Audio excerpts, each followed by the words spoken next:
The Mariners have added another veteran bat to the fold. Let's talk about him. Colby, hit it.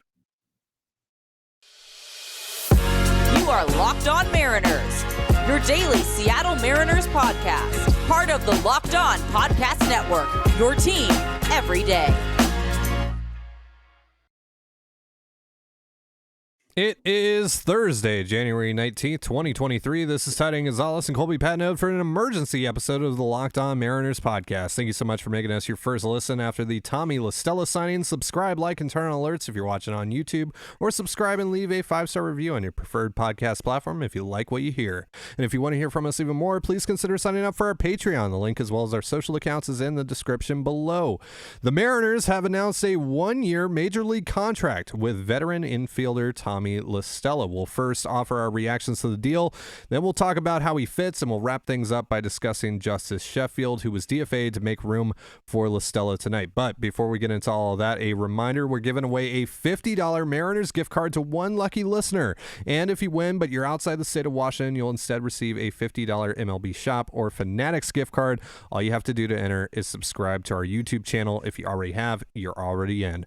The deadline to enter is next Tuesday, January 24th at 11:59 p.m. Pacific. We will then select the winner from our YouTube subscriber list and announce it on next Wednesday's show, which is January 25th. So look forward to that. All right, Colby, let's get into this deal. Tommy LaStella is someone that the Mariners have coveted for quite some time. They were after him during the 2020-2021 offseason, and they did not land him, just like Kolten Wong. But just like Kolten Wong this year, Tommy LaStella is finally joining the Seattle Mariners. So the last 2 years, LaStella, after signing with the Giants over the Mariners, has dealt with some injuries. He posted a 93 WRC plus in 2021, 78 WRC plus in 2022. Quite frankly, this is not a very exciting signing. 33 years old, left-handed hitter, can play around the diamond, has played some third, has primarily played second, has played a little bit of first base as well. So I understand what the Mariners are looking for here, but my initial thought here, Colby, is this. I really hope this is not the bat that Jerry DiPoto and crew have been talking about. Yeah, my initial thought was first, obviously, championship. Yeah, of course, it's Tommy LaStella. But second was, I called it on my Substack, sotosports.substack.com a few weeks ago. It was just like the most obvious call, I think, in the history of the world, because like the Buffalo Bills, Jerry DiPoto circles the wagon. So they love to circle back on guys. They do. I guess the new rule from now on is, like, if you hear a rumor about a player in the Mariners, like 2 years ago, like, you got to pull back in your memory banks every offseason here. You can make so many right calls if you just remember the guys that Jerry went after in the past, because he's probably still interested in them. Yeah. That's why I'm convinced they would have gotten Jeter Downs if the Nationals hadn't claimed him.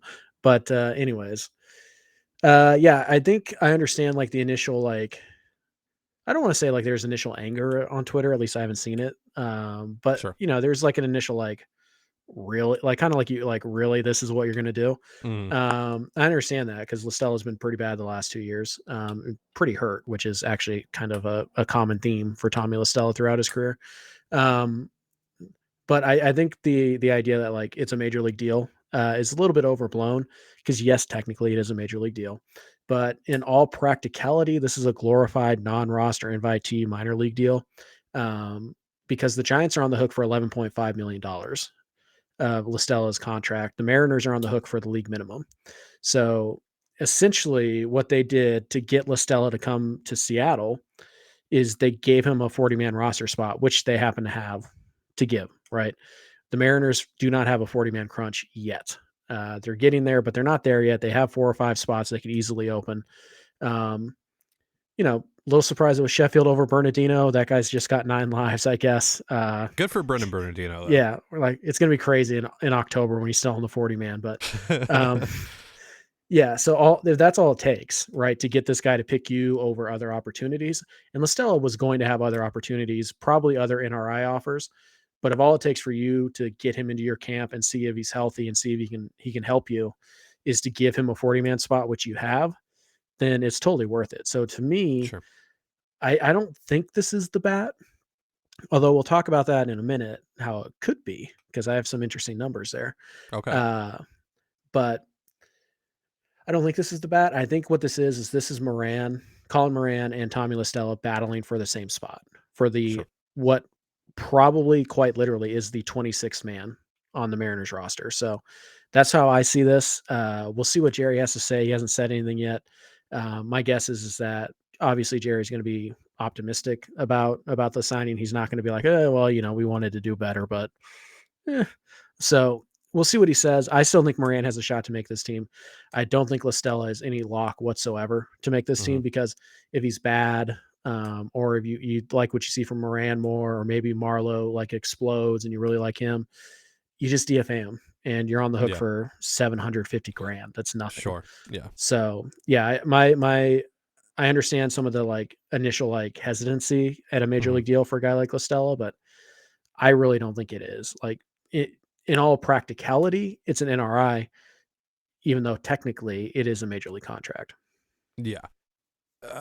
If Jerry DiPoto says, "Yep, we're done after this," I'm pretty let down. I can't lie, especially when there's guys like David Peralta still out there, and I know that's not exactly how it works. David Peralta's also got to be interested in coming to Seattle and all that. But yeah, this is not getting me out of bed in the morning, and also I look at this and I look at the last 2 years, and I look at LaStella's last 2 years, and I look at Moran's last 2 years. And I'm confused as to how one guy got a major league deal and the other guy got a minor league deal, because Moran's just been better than LaStella, and he's been healthier than LaStella the last 2 years. But like you said, if this was your only way to land Tommy LaStella, you really like Tommy LaStella, you want to see if you can fix him, and the only way to do that was to give him a major league contract, then fine. Right? Because like you said, there isn't a 40-man roster crunch yet. There are guys that they can still DFA that I'm not losing sleep over. So in the end, if that's all it is, totally fine with the steal. However, if this is the bat that they were talking about, the left-handed corner infield bat that they were interested in potentially adding, I'm a little let down by that. All right. I'm going to change your mind in the next segment. All right.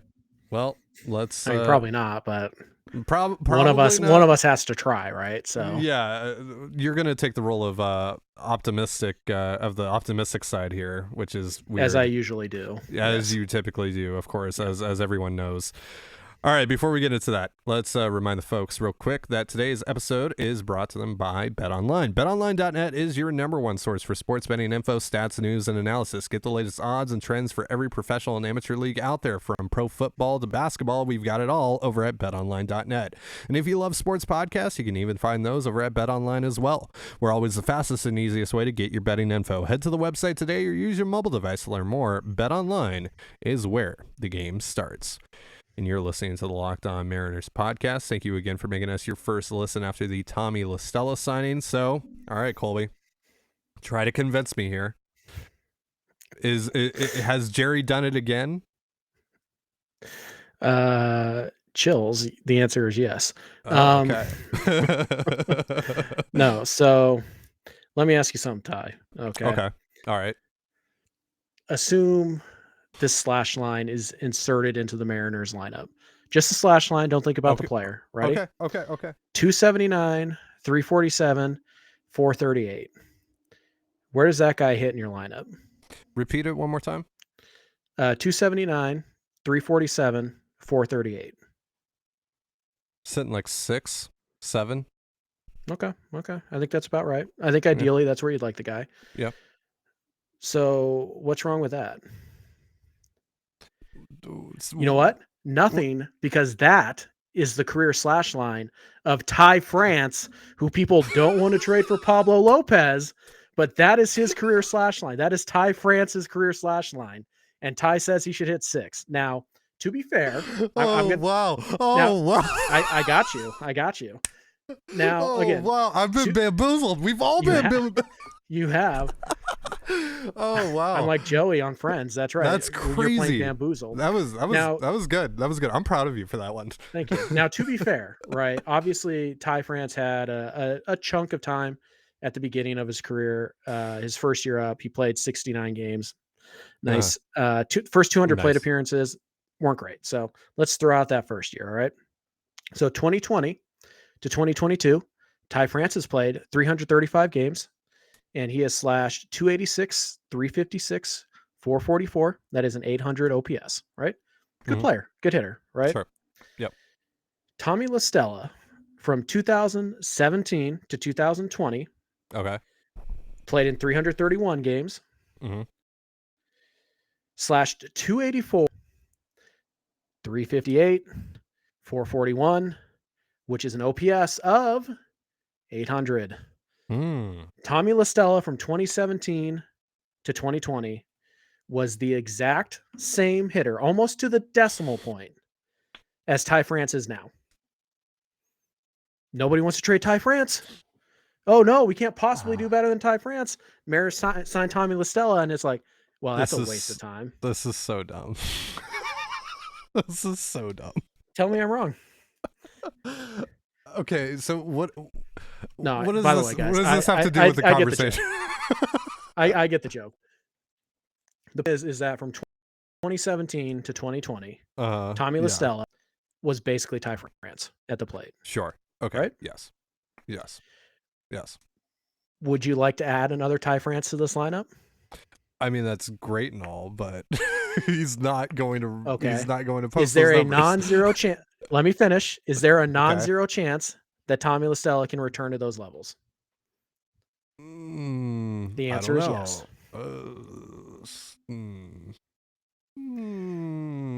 There is. I mean, he's dealt with injuries, though. He's been bad the last 2 years, man. How can he, like, all right, forget, like, getting back to those numbers. How does he even sniff those numbers? How does he even get back to sniffing those numbers after the last 2 years? Noted beacon of health, Ty France. Yeah. Anyways, by the way, because I know you guys are going to, I know you guys are going to say this in the comment section. I know you guys are going to say this in the comment section. So I'll just clarify, even though you're not going to hear this part anyways. I'm not saying Tommy La Stella is better than Ty France. He is, but that's not what I'm saying. Everyone's going, you think Tommy La Stella is the same player as Ty France? Pretty you want much. to give Jake? You're the guy that wants to give Jake Lamb more at bats over Gino. Yeah. No, what I'm saying is that this is your new version of that, by the way. Sure. I'm gonna push this. I'm gonna help push this narrative too on Twitter, by the way. All right, fine. On you're just my mad. 50 You're burners. just mad because I bamboozled you. That's true. I got fooled. Yeah, right. So look, at the end of the day, again, I think La Stella is here mainly to compete for that last spot. It's worth noting that he is a career 107 WRC plus against righties. He's 89 against lefties, so he's not useless against lefties. Sure. But again, he is an older player. He really shouldn't play second base all that much. And with Colton Wong and Dylan Moore on the roster, I don't think you're going to ask him to. I think you're going to ask for first base, third base, DH, if he makes the roster at all. And there's a chance that he can make that roster. And by the way, here's another little fun note on La Stella. In that time frame that I gave you, 2017 to 2020, right? 4-year stretch. He had, as I wait for this to load, he had 85 strikeouts in 892 plate appearances. He had 84 walks. He does not strike out. He sees the Z. He sees the heck out of the Z. Not a lot of home run power, but there is double power here. So, in conclusion, Ty France, Tommy La Stella, same hitter. No. Okay. But seriously, I had a feeling you were going to do something like this. Like, I didn't know it was going to be like this, but I had a feeling after we talked about it on our Patreon show today that you were, there was going to be something about this. Here's the deal real fast on this. And I promise we're not going to riff. And honestly, my feeling is that if Tommy La Stella can return to the 2019, right? He was really good in 2019, and he was pretty good in 2020 too. Sure. If he can return to that, then the Mariners can give him 350, 400 plate appearances, and he won't kill you. He'll be fine. You're always Sure. going to look to upgrade from that, but he's not a black hole, right? And right now, the Mariners DH spot is kind of a black hole because it requires Jared Kelenic to play for the DH spot because Pollock's the DH, right? Mm. So we'll see what the Mariners do. We'll see if they bring in another bat. I think they will. I just think that maybe now it goes into spring training and maybe it's a trade type of thing. But I still think they will bring in another bat. But if they don't, La Stella, in theory, is good enough to kind of carry you until you find that bat. Unscrunch your face. You know I'm right. Don't make me hit you with the numbers again. So I think it's possible. I don't want to that bank on numbers from 2 years ago. I mean, aren't you doing that with Jared Kelenic? Like, aren't you banking on? Isn't there a bigger risk that Jared Kelenic is bad? Yeah, but there's more Tommy La upside. Stella, and you're okay with that. But there's more upside out of Kelenic than La Stella. I mean, is there? Yeah. You think Jared Kelenick's going to hit 289? The 23-year-old. You guys heard it here first. The 23-year-old compared to the 33-year-old 280 this year. But no. Tommy La Stella's not hitting 280. All right. So we've gone off the rails here. I was just demonstrating that in 20 for a good chunk of his career. Tommy La Stella was a good hitter, right? He's not a great hitter. He's a good hitter. Yeah. And Ty France is, kind of a fair comp when you look at those numbers. Ty France the last 3 years is what prime La Stella was. Cool. That's pretty good bat. All right. Yeah. So I don't think there's a reason to hate the bat. Again, I'm with you. Yeah. Like, I want this guy to be a bench bat. And now I don't know what this means, but Divish did say that the Mariners have added a bench bat to their lineup. So we'll see. We're still waiting to hear from Jerry. And honestly, we're probably not going to get anything useful out of him tonight. Sure. But we'll see what they say about it. To me, it's still a good deal. I think it makes sense. And I think there's a chance that it works out okay. Like, this isn't going to be like Austin Nola, right? Like, it's not going to be like that, but I think there's a chance this ends up being a good move. And we look back at it in June and we're like, oh yeah, that was kind of savvy. Like, that La Stella helped. So we'll see how it goes. It's an interesting flyer for them to take, especially if he's just, essentially a non-roster invitee. Right. See what you have in him. See if you can fix him. Because, like you said, he is a good hitter. At the end of the day, or he was. He has been. He has been in the past. Right. And obviously, you're not asking him to play every day, right? Yep. You can kind of pick and choose his matchups. It's kind of like the AJ Pollock thing, right? Like, sure. If we don't ask him to play every single day, then maybe he can stay a little healthier and maybe he can produce a little bit more by picking and choosing matchups too. Right. All right. Let's talk about Justus Sheffield here. So, do we have to? It's the end of an era. I think we do need to talk about him because he was a pretty important part of this rebuild, at least when it began. He was obviously the big piece in the James Paxton trade, which was the deal that marked the beginning of the rebuild for the Mariners. It was the first big trade, right? I think Zunino was before him, but there was still because they traded Zunino from Alex Smith, we were still like, yeah. Is that just a swap or is that a rebuild? Right. But yeah. He kicked it off because I think it was only a week later that Cano was traded and then Kelenic, the Kelenic thing happened. And then the Segura trade, I think, was a couple days after. So with Crawford. Yeah. Yep. So, they tried it for a while there. He had, really good 2020 season where we were saying, he should be getting Rookie of the Year votes. 2021 was really disappointing for him. Wasn't really able to crack the major league roster in 2022. He made a spot start late in the season. That was it. The writing was essentially on the wall. You and I talked about this, I think, on our Patreon show on Tuesday. And you were saying you were saying that you thought that Justus would be the next guy, and sure enough, he is the next guy to get DFA'd.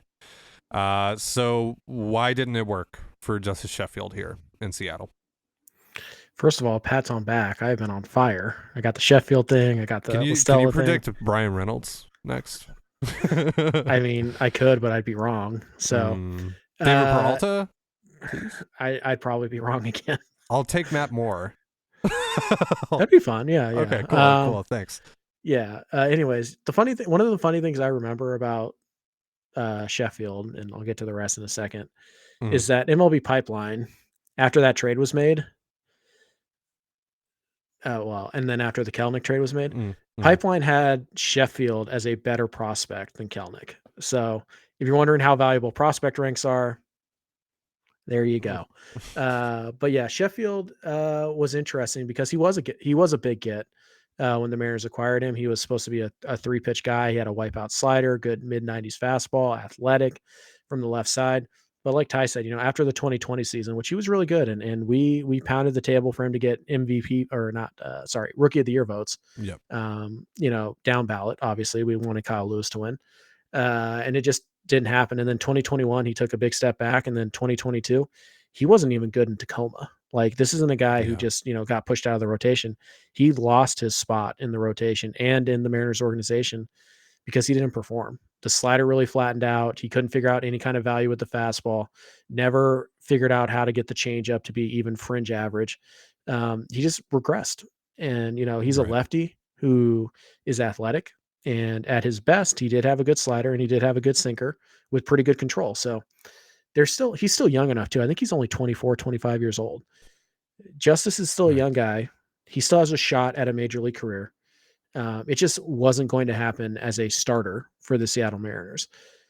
Now, I think like writing him out of this organization is a bit premature because there's a pretty good chance he doesn't get claimed. If you're going to DFA somebody and get him back, this is probably the most likely time of year you can pull that off because we talked about this the other day. Everybody's 40-man spot, everybody's 40-man is filled. With the exception of like 3 or 4 teams. Sheffield maybe appeals to one of those teams. And the prospect shine that he had a few years ago makes him more likely to be claimed than somebody like Alberto Rodriguez. But there's a non-zero chance he clears. And if he does, then I think he goes into the bullpen mix. But at the end of the day, Sheffield's not, a part of the 40-man anymore because he regressed from where he was in 2020. Right. The slider got really flat. The fastball, he couldn't pick between the 4-seamer and the 2-seamer, and the 2-seamer was pretty flat, and the velocity was down to 91, 92, never had the changeup. It didn't work. It was a bummer. And I wish him well. And again, I'm not saying he's definitely gone from the organization, but it was definitely time to make that move. And it's not at all surprising that he was near the top of the list for the Mariners because they have pitching depth, they have rotation depth, and Sheffield right now is probably 12th or 13th on the list of who the Mariners would go to if they needed to start. So it's a bummer because he was supposed to be a huge part of the rebuild, and it looked like it was on the right track after 2020, and it just kind of derailed, and it happens in baseball a lot. But it is a bummer. And the book technically not closed on that Paxton trade yet. We'll have to see what kind of value they get from Teoscar. But once Teoscar completes this year, we can go ahead and shut the door on the James Paxton trade return, which ended up being a couple years of Sheffield, a couple years of Swanson, and 1 year of Teoscar Hernandez. Yep. And nothing from Dom Thompson-Williams. I was so hyped about that. Yeah. I really thought that they were going to turn him into something, but nope. Nope. So yeah, let's pour one out here for the Ohtani killer, Justus Sheffield. Hey man, if you guys are looking for a fun stat that can win a bet, like who's the best pitcher against Shohei Ohtani, who Ohtani's faced at least 10 times, it might be Sheffield. 1 for 11, like 6 strikeouts. So if you guys want to impress somebody, just Justus Sheffield, man. He was good at getting Ohtani out, but nobody else. And yeah. Here's to the guy who owns Shohei Ohtani. So tomorrow, we've already recorded tomorrow's episode. We did that yesterday. That's coming out in the morning. That's actually going to be a premiere on the YouTube channel. So if you want to watch it premiere live, quote unquote, it'll be up on the YouTube channel at 8 a.m. Pacific time. I'll probably be hanging out in the chat. Yeah, and then it'll be on podcast platforms shortly thereafter. And in that episode, we're making a pretty big announcement, so be sure to stay until the end of the show to hear what that is. All right. Also, Mm-hmm. let's do this. We're Okay. doing a live stream on our personal YouTube channel tomorrow Yeah, here we go. afternoon. If you guys want to join, it'll be around noonish Mhm. on the Control the Zone YouTube channel. True to I the think Trident. it's True to the True to the- Trident still. I Yeah, should change yeah. that over. It's the True to the Trident. We'll tweet it out from the True to the Control the Zone account. We'll probably retweet it from the Locked On Mariners account. It's a lot of fun. Ty and I just talk about literally whatever we want. We answer questions. It's just We basically mostly interact with the chat. Yeah. yeah, it's basically just a hang sesh, and things can get a little crazy there. So we've been known to give great advice in love life and stuff like that. So we're basically like, you know, I was gonna say Dr. Phil, but sure. The live show is definitely not kid friendly, by the way. So just keep that in mind, or work friendly. Headphones required for this live show, folks. More than likely, yes. But we have a lot of fun, and we think you will too. So be on the lookout for that. All right, that's going to do it for our show. Thank you so much for joining us here on an emergency episode of the Locked On Mariners podcast. For Colby Patnode, I'm Trident Gonzalez. Be sure to give us a follow on Twitter at LO_Mariners.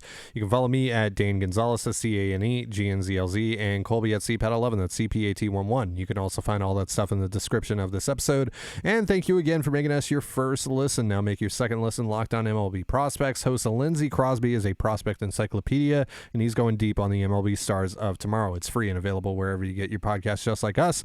And with that, have yourself a beautiful baseball day, and we'll see you tomorrow morning. Peace.